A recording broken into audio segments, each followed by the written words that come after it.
আনদির আশিরাতাকাল আকরাবিন, হে নবী আপনি আপনার নিকট আত্মীয় স্বজনদেরকে সবার আগে জাহান্নামের ভয় প্রদর্শন করুন, তাদেরকে সতর্ক করুন পরকাল সম্পর্কে, ঈমান আমল সম্পর্কে।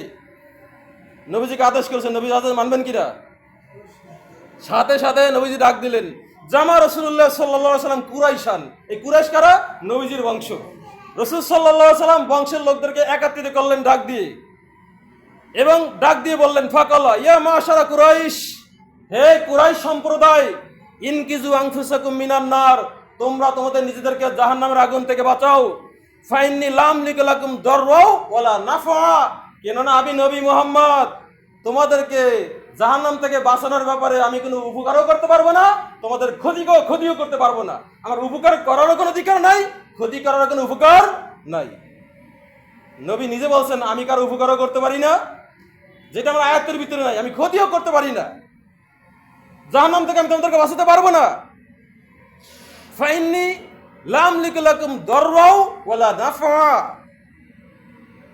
ওয়া বানি আব্দুল মানাফ, হে আব্দুল মানাফের লোকেরা, মিসদাদ আলিক ওয়ালি বানি আব্দুল মুত্তালিব, হে আব্দুল মুত্তালিবের লোকেরা, গোত্রের লোকেরা, তোমাদের অবস্থা একই, আমি বাঁচাতে পারবো না, নিজেদেরকে জাহান্নাম থেকে বাঁচাও। সুম্মা ক্বালা, আরো বলছেন, অন্য হাদিসে আরো আছে। এরপর বলেন, সর্বশেষ বলছেন তার মেয়েকে লক্ষ্য করে, ইয়া ফাতেমা বিনতা মুহাম্মদ, হে মুহাম্মাদের মেয়ে ফাতেমা,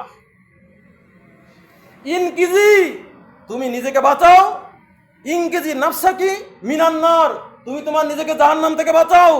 ফাইন্নী লাম লিকুলাকা দাররা ওয়ালা নাফা, আমি তোমার বাপ, আমি মুহাম্মদ নবী এবং রাসূল, আল্লাহর সবচেয়ে প্রিয় বান্দা, আমি বাপ হয়ে তুমি মেয়ে, আমি তোমার মতো মেয়ের কোনো উপকার করতে পারবো না, কোনো ক্ষতি করতে পারবো না। তুমি নিজের আমল নিজে করে, ঈমান ঠিক করে জাহান্নাম থেকে নিজেকে বাঁচাও।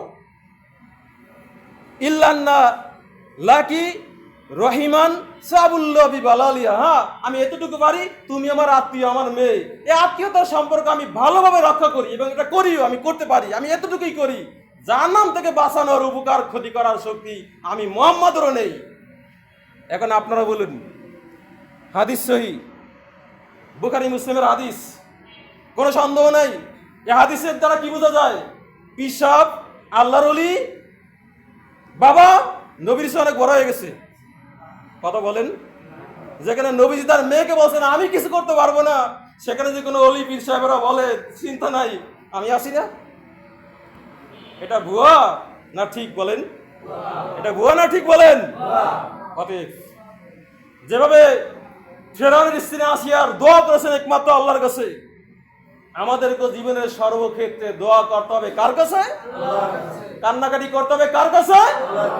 কি বাবা আমি তোমার দয়ার ভিখারি, এই কথা বলাটা একটা শিরক, স্পষ্ট শিরক। কোরআন হাদিস যদি আপনি মানে তারপরে স্বীকার করতে হবে কথা শিরক। কোনো বাবাকে বলা যাবে না আমি আপনার দয়ার ভিখারি।